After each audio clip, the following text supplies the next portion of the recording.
Si les murs du château Ramsay pouvaient parler, ils en auraient long à nous raconter.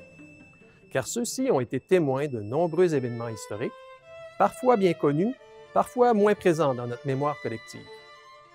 Par exemple, peu de gens le savent, mais Montréal fut une ville américaine pendant 7 mois au 18e siècle.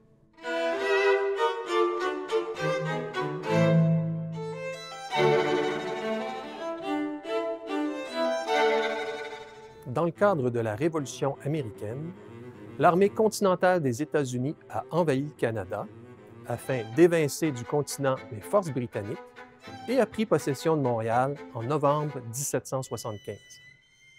Le château Ramsay fut au cœur de cet épisode méconnu de notre histoire, car les Américains en ont fait leur quartier général. À l'époque, le château, résidence du gouverneur Carleton, qui s'était replié avec ses soldats derrière les fortifications de Québec, symbolisait le siège du pouvoir. Pas étonnant donc que le général Montgomery l'ait choisi comme quartier général. Le plus célèbre des visiteurs du château à l'époque, c'est Benjamin Franklin.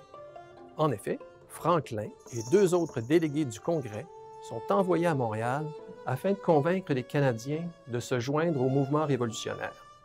Le jour de son arrivée, le 29 avril 1776, une grande réception fut organisée ici même, au château Ramsay, afin de souligner son arrivée. 2 semaines plus tard, il quitta, en affirmant qu'il serait plus simple d'acheter le Canada aux Britanniques que de le conquérir. Avant de faire ses bagages, il signa, ici même à Montréal, un sauve-conduit, une espèce de passeport, pour Mme Jane Walker, pro-américain, avec son conjoint, afin qu'elle puisse traverser la frontière et se réfugier aux États-Unis.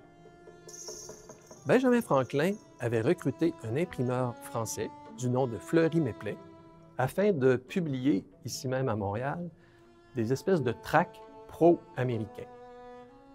Fleury-Méplet est demeuré à Montréal malgré le retrait des troupes américaines et a fondé le premier journal de langue française au Canada, la Gazette commerciale et littéraire, qui devint The Gazette, que l'on connaît encore aujourd'hui.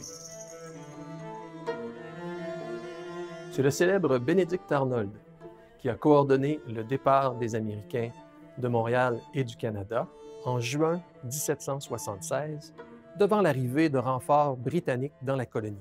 Et ça, donc, quelques semaines à peine avant la signature de la Déclaration d'indépendance des États-Unis, le 4 juillet suivant. Après le retrait des Américains, Carleton et les gouverneurs qui lui succéderont pourront utiliser à nouveau le château Ramsay à leur guise.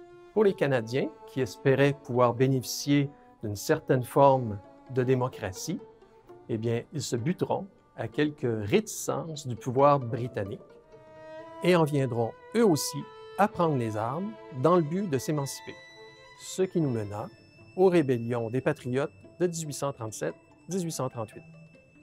Mais ça, c'est une autre histoire.